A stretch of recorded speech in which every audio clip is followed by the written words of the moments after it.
Hey everyone, quick question. Have you ever opened your Steam library and just stared at it for a second? Because yeah, same. I fire up my library, start scrolling through it, and it just keeps going. Game after game, row after row. So many of these titles were games I was absolutely sure I wanted to play. And now they just sit there, like forgotten New Year's resolutions. A few of them I maybe touched for 10 minutes. Some I never even installed. And every time I see them, I tell myself the same thing. Yeah, I will come back to that one. Sure, because somehow, later has a funny way of quietly turning into never. When I really look at how many games I start versus how many I actually finish, it is honestly a bit sobering. And I know I am definitely not the only one. Stats suggest only about a third of players ever reach the credits of a game. We buy games. We boot them up. And somewhere along the way, we drift off. Which is kind of wild when you think about it. Games have never looked this good. They have never been this big. And they have never been this packed with things to do. You would expect that to keep us hooked. But somehow, it does not. So in this video, I want to unpack what is actually going on. Why do we keep jumping into new games but rarely see them through to the end? Is it on us? Is it the way games are designed now? Or is it a mix of both? And hey, if topics like this are your thing, feel free to subscribe. It really helps the channel grow. Alright, let us dig into it. First question. Is our brain part of the problem? Because at the start of a new game, everything feels fresh. New world, new systems, new music. Your brain absolutely loves that phase. It is basically a dopamine buffet. But after a while, for a lot of us, that initial spark starts to fade. Curiosity slowly turns into routine. Just one more mission becomes maybe tomorrow. The game itself has not really changed, but our brain has shifted gears. A lot of the time, we are not actually chasing completion. We are chasing that early feeling of discovery. And once we fully understand how a game works, some of the magic naturally drops off. The novelty wears thin. The reward response cools down. And the moment a new shiny release shows up, yeah, our attention is already halfway out the door. I mean, just look at TikTok. The endless swipe to the next exciting thing did not become popular by accident. But there is another factor that hits just as hard. Overwhelm. Modern games keep getting bigger, more layered, more demanding of your time. Sometimes it stops feeling like downtime and starts feeling suspiciously like work. And instead of relaxing in the evening, we end up reaching for something lighter instead. Here is the ironic part though. The games we do not finish tend to stick with us. This is actually a known psychological effect called the Zeigarnik effect. Our brain really does not like unfinished tasks, which is why certain games keep popping back into your thoughts, even when you know you probably will not return to them. For me, The Witcher 3 is the perfect example. I started it years ago, put quite a few hours into it, never rolled credits. And honestly, I cannot even fully explain why I stopped. But it is still sitting somewhere in the back of my mind.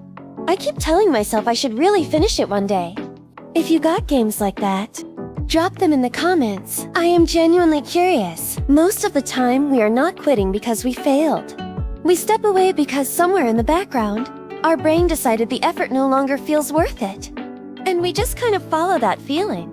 Too long, too much, too endless. Now, even if we tell ourselves, alright, this time I am finishing it, the modern gaming landscape does not exactly make that easy either.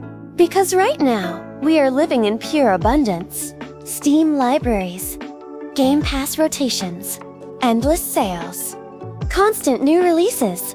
Everything is one click away. Half the time you already own the game, or it is bundled into some subscription. Sounds amazing on paper. In reality, it often just creates overload. Some people call this the Netflix syndrome. You spend more time browsing than actually playing. There is a reason Netflix added that random play button. Decision paralysis is very real. And yeah, I know that feeling way too well. Even after you finally pick something, there is often that quiet little thought in the background. What if the other game would have been more fun? And the second you start something, social media is already hyping the next big release anyway. New trailers, New hype cycles. New must-plays. Suddenly, the game you enjoyed yesterday already feels a bit old. Then there is the subtle social pressure layered on top.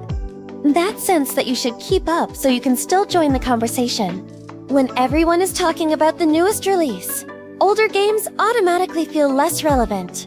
At that point, you are not just playing for yourself anymore. You are also playing to stay in the loop. And that absolutely speeds up how quickly we move on. At the same time, games themselves have changed quite a bit. A lot of modern titles are not really built to be cleanly finished. Season passes, battle passes, daily checklists, progress bars that never seem to end. Every time you think you are done, another system pops up asking for more time. Especially big AAA games are heavily tuned to hold your attention for as long as possible. 70 hours of playtime sounds impressive, but quite often it is padded out. Repetitive side quests, endless collecting. Stories stretch further than they needed to be. It becomes less about delivering a tight, memorable journey, and more about keeping you inside the ecosystem. And even when you do reach what looks like the end, it rarely feels like a true ending. Most of the time, the experience just keeps rolling. Back in the day, credits were a moment. You leaned back, took a breath, felt satisfied, maybe even a little empty, but in a good way. Like, yeah, that was worth it. These days, there's usually just more waiting for you. A DLC, a sequel hook, another season, something. So instead of that clean sense of being done, sometimes you just feel a bit worn out. And maybe that is exactly where many of us quietly step away. Not because we lack patience, but because finishing no longer really feels like finishing. So what can we actually do about it? Honestly, I do not think the answer is simply playing more. If anything, it is playing more intentionally. We do not have to jump into every new release just because it is trending. And we definitely do not have to finish every game just to tick a box somewhere. Games are not a to-do list. They are experiences. Something you sink into, not something you force yourself through. Personally, I have started pausing before launching something new. Do I actually want this right now? Or am I just filling space out of habit? These days, I would much rather play a short indie game that really hits, rather than start another massive open world that burns me out after 20 hours. And when I notice I am basically dragging myself through the story, I stop.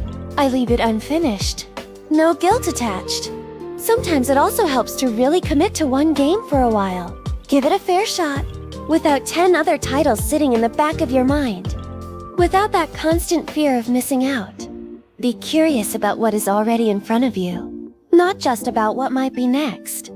And maybe we should start seeing endings as something positive again, not as emptiness. More like a quiet resting point. A moment where you can just say, yeah, that was good. And if you do not make it to the credits, that is not failure. You do not have to finish every game. It is completely fine. Maybe you already got what you needed from it. Maybe the best moment was somewhere in the middle. And honestly, sometimes that is more than enough. I think a lot of us have quietly forgotten how to just let games be games. No mental checklist. No achievement pressure. No feeling like you have to grind through everything.